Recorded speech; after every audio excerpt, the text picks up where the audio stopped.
What up, though? Welcome back to WoodwardSports.com. I'm your boy EC, joined by my guy Spin Mo Rex. What up, though? We are the Woodward Heavyweights. We got young Chris in the TD booth, JB Smooth on 1s to 2s, and joining us from the phone lines, the Planet Fitness phone lines, my guy, Connor Rogers. Thank you, man, for tapping in.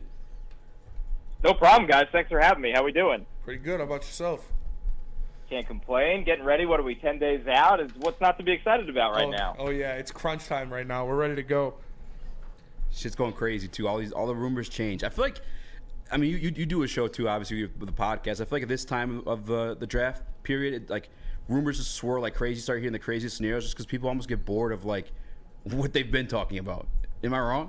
People get, no, you're not wrong. I mean, I've had some crazy stuff told to me over the years this time of year, and I've been in the business long enough now to know to pretty much avoid most of it unless it's somebody that's in your inner circle. And it's a couple of things, right? From the media side, people could be bored or looking to generate conversation.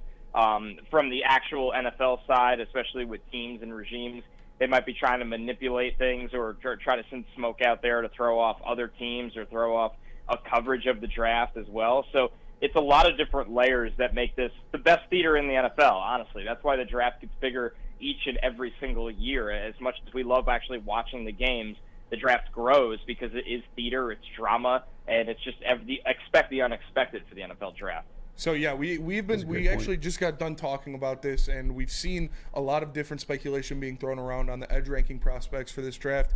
Chris Sims had Tyree Wilson as his number one edge in this draft over a Will Anderson. If it happens, it boils down to the Lions getting Tyree Wilson with that number 6 pick. Is that a loss or is that a miss if someone like Jalen Carter is still on the board? That's a great question because there's so much to unpack with Carter, right? That's the difficult nature of it is that, unless you truly are around the person, speak to the faculty at Georgia, the staff at Georgia, really get to know him and not just do a quick combine interview, but bring him in for a visit, which if you're not picking in the top 10, he wouldn't grant you that, which makes this process with Jalen Carter that much harder. And, the background's difficult, and background is what people miss on, including NFL teams, the most throughout the scouting process, because if a guy isn't dialed in, you can't survive at the NFL level. It's just too difficult. Nobody thrives off of talent, and not for multiple years at least at the NFL level. So and with Tyree Wilson, you don't have any of those question marks. I mean, as much as he's not the same caliber player as Jalen Carter, then at least he's going to show up. He's locked in. There's a lot of room to grow into an even better player because right now he's winning with power and length.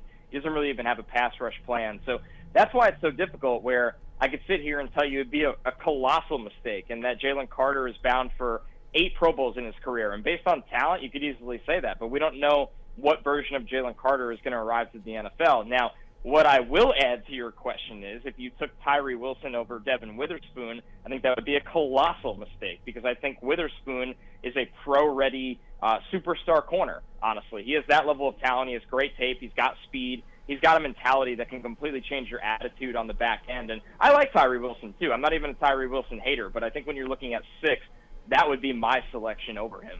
Okay. That's crazy. That's literally what I just got done saying. And I was actually kind of at a loss who to choose the number 1 corner spot between him and Gonzalez until I actually listened to your interview with Devon Witherspoon. It just felt like he had that dog in him.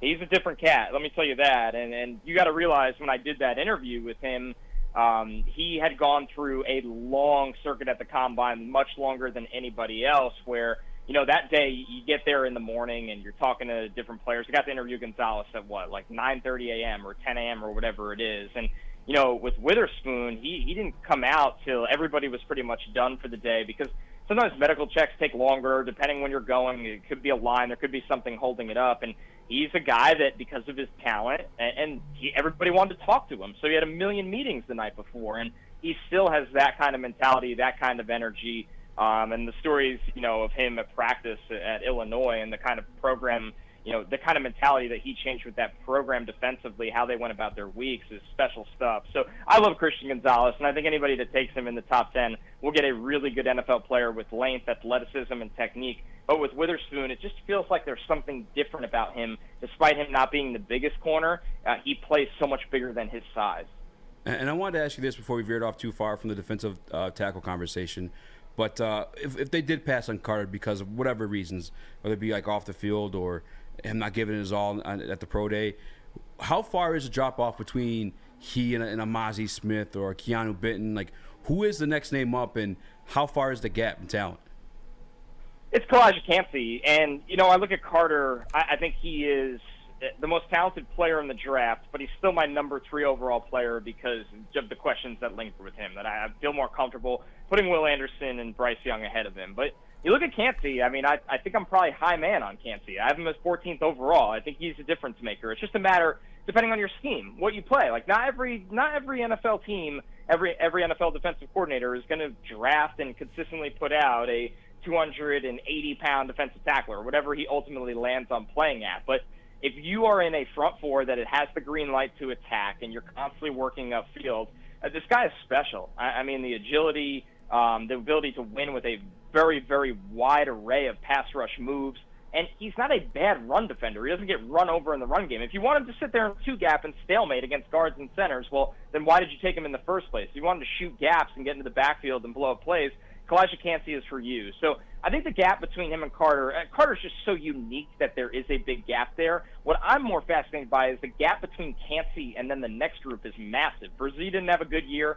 You look at Keanu Benton, he's a nice player on day 2. Mozzie Smith, it's so interesting to me. Everybody loves him in the first round. I just didn't think he dominated like that. I didn't think he holds against double teams. I think he's got great athleticism and splash plays, and it feels like there's a little bit more meat on the bone there to grow as a pass rusher, but I didn't see a dominant defensive tackle. So after Carter and Campbell, there's a sizable gap.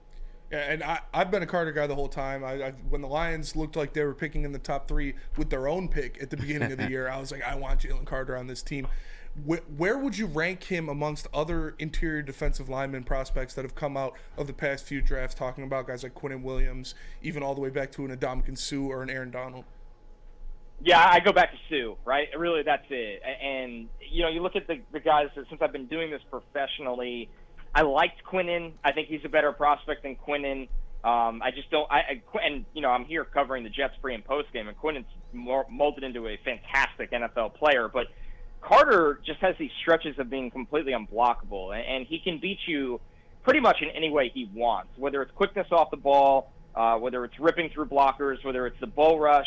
He can hold the point of attack. There's really nothing he can't do, and he was doing this in the SEC. It's not like he dominated a lower level of competition like we saw with Ed Oliver at times when he was coming out of Houston. So I really do think it's Sue, and Sue kind of had a reputation of being a different personality as well, which makes this fascinating. So I think with Carter, this is the way the NFL is, guys. When you look at these interior defensive linemen that could take over games, there's not a lot of them. It's Quinnen Williams, Dexter Lawrence, Jeffrey Simmons, Chris Jones, Aaron Donald. Maybe I missed 1 or 2 in that conversation, but not every team has one. Not even half the teams in the league have one, and that's what makes Jalen Carter so polarizing and honestly tantalizing. I would rush the podium, but again, I don't know. Brad Holmes, Dan Campbell, we're still trying to fill out like what type of players they're looking for. It's like high football IQ, or is it just genuinely good guys? But I think it's the latter. I think it's the guys that just put it all out on the field. But moving on from Jalen Carter, I did want to ask about another position need, seemingly for us Detroit Lions fans, is the linebacker position. I and my colleague, and actually Brandon Edwards on the show as well too, but we're not the biggest fans of Jack Campbell, but we consistently see him in these rankings as like the number 1 linebacker to number 2 linebacker. But I just don't see his prototype in the NFL at a successful level. What is it with Jack Campbell that you could maybe sell us on, or what are we missing in the observations of him? There's just no bad tape. And when it comes down to it, he always understands where to be, and he has excellent instincts. And then you look at, how he tested, well, then you feel comfortable with it. Because you look at it and go, okay, well, maybe he's not the same athlete as a Trenton Simpson, right? Not this guy that's going to be a complete blazer and have insane athleticism to make game-changing plays. But he doesn't make the bad plays. He always seems to set up his teammates around him for success. Honestly, this is the thing, guys, with college right now. All of these linebackers are about 6'1", 220 to 230 pounds, and then you get to the NFL game, and plenty of teams are starting to run north and south, and you have these giant guards and centers pulling to you and getting in your face at the second level. Campbell's 6'4", 250, and doesn't really give up anything in the agilities. He has excellent lateral agility. So it's kind of that mold where can you keep him on the field? And is he a guy that's going to line up in man coverage and run wheel routes against running backs? No, it's not what you want him to do. But can he drop in zone and have the awareness and eyes to read the quarterbacks and hit the hole and take on big-time blockers and let everybody kind of, have obviously everybody flow to the ball around him because he has that big body to clear space. So that's why people like Campbell, because if you don't get him, there's not a lot of linebackers with that kind of size and mentality in this draft. Yeah, and looking at linebackers, I think in my first mock draft that I did for the Lions, I had us picking Deion Henley with their second pick in the second round, and he has been just shooting up draft boards. I had him as I think he's the best coverage linebacker in the draft. Doesn't get as much shine because he's out of Wazoo and not one of these big schools in the SEC or something like that. But what could Deion Henley bring to a team, and what are really his strengths as you see him in the NFL?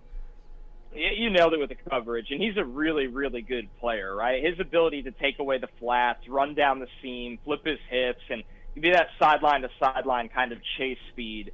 If you are deploying a defense where you feel like he's going to have the freedom to run around and make plays and run and chase, I mean, Deion Henley will be for you. And I like the value they got out of Malcolm Rodriguez last year, and I think Rodriguez is a guy that can kind of stick his nose and doing some of the dirty work and allow people to roam around him. So when you look at Deion Henley, he's somebody that just incredible explosive athleticism. He can kick out to the slot when guys motion out. He can do a lot of different things for you and stay on the field for all three downs.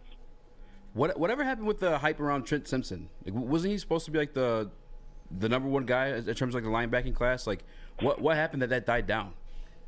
And look at the trend of the defenders from Clemson, right? It's all the same. Brian Brzee, former number one recruit, supposed to be a top 10 pick. Myles Murphy, who's still going to go in the first round. Myles Murphy was supposed to be a top 5 pick. Trenton Simpson, supposed to be the first linebacker off the board. It's amazing the trend with that defense where, honestly, not all of it is their fault. That scheme is ugly to watch. They put him at Mike backer a ton this year. He's not a Mike linebacker. He's an outside linebacker that – it goes back to the Deion Henley conversation. Do you grant him the freedom to play to his athleticism, see ball, get ball, cover, blitz, do a lot of different things for you rather than just sit in the middle of the field, take on contact, constant north and south runs coming at you, guys climbing to you where you're this welterweight fighter in this super heavyweight arena. That's what happened to Simpson this year. I still really, really like him and his potential, and just think that defense did not set him up to make any plays. So I don't think he's a first-round caliber player, but when you look at the upside with him and what he gives you right now, I mean, if you stick him at outside linebacker, he'll be a really serviceable starter with room to grow, and that's why he'll probably go in the second round. And we've heard a lot of different things in the past 2 weeks about what's going on with that top 5 of the draft. The Cardinals apparently shopping the pick. The Lions were interested in that. They picked up the phone and called them. Now the Texans apparently shopping their pick because they're not in love with any quarterback not named Bryce Young. How much would it take, or how much capital would it take for a team like the Lions to move up from 6 into that top 3 to maybe take a shot at their quarterback of the future? It's a good question because it always depends on the demand, right? How many calls are the Texans or the Cardinals getting, and are they comfortable moving that far back? Because you have to look at it and know, what is Seattle going to do? That's kind of the wild card. Because the Colts are going to take a quarterback. So you're really looking at Seattle as that next team. A lot of people think Seattle's the team that's comfortable taking Jalen Carter at 5. So that might impact the team going that far back. They'd rather say, hey, we'll sit here and take Jalen Carter. Or he's off their board. They don't like him at all and say, great, we'll move past Seattle. We don't care. So when you look at a jump like that from, whether it's 6 to 3, 6 to 2, if it's not for a quarterback, or even if it is, it usually runs you a package of day 2 picks to do the pick flip. Could be a 2 and a 3, but so much of it comes down to what other teams are offering on the table. And that's why Arizona has dragged this thing out, right? I mean, that's the reality. Arizona has not made the trade that Chicago is willing to do because Arizona needs to kind of allocate how many bidders they have, and they'll take that all the way to Thursday if they have to. Yeah, I thought Chicago dropped the ball on not doing that. I thought they could have held out until somebody was willing to outbid the Panthers move and so on and so forth. Well, you look at the Texans right now, who seem to be just devastated by not getting Bryce Young. And it goes to your point that maybe they would have ponied up a lot for a pick swap. And then if you're Chicago, you sat there and you did the pick flip and you didn't get the same return. You didn't get DJ Moore and you didn't get all these picks, but you got some capital. And then you can move out of 2 again, or you could take who you think is the best player in the draft. It's not a quarterback. So I like Chicago's return, but you do wonder what the disadvantages are to doing that so early in the process. And then I guess, because we are kind of on the conversation of linebackers, Where do you value that position in today's NFL? Because to me, I look at the best linebackers around the league, and it doesn't always necessarily correlate with like success or team success. I know there's a lot more to go with it too. There's a whole offensive side of it too. But like Chicago also paid a lot of money for big talent linebackers. But do you see that translating to like success for them?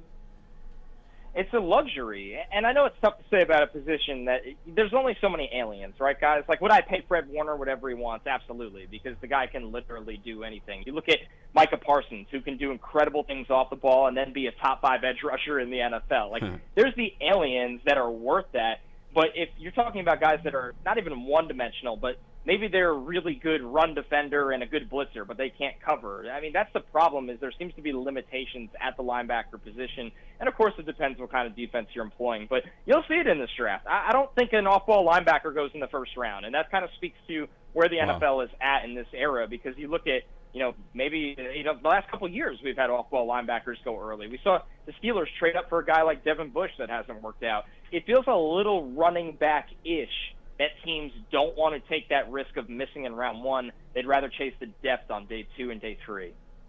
I agree. And then I don't know if you had anything else, Benny, but I had a bone to pick for you to pass on to my guy Trevor Sikkema. What's this guy's obsession with giving my Lions a tight end, whether it's a first round or second round? He's always drafting a tight end to us, man.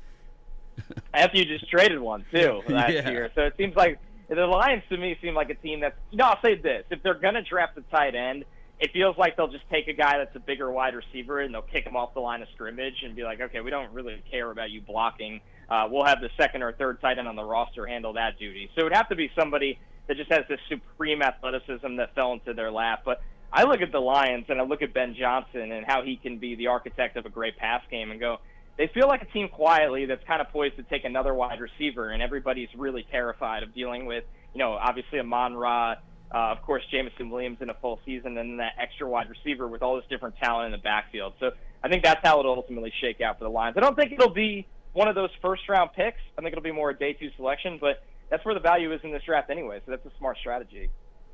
100%. And Trevor, Matt, I'm sorry, I was talking about Trevor. I apologize. Connor, I appreciate you joining us. You guys check him out. Obviously, you got the NFL Stock Exchange on YouTube. Anything else you got going on that you want to shout out before we let you go? Yeah, just all the rankings and writing will be at NBC Sports as well. So it's, that crazy time of year, and it was great talking to you guys. I appreciate you having me. Yeah, appreciate you for coming on, man. Yes, sir. Thank you, man. Later, guys. See you later. See you, brother.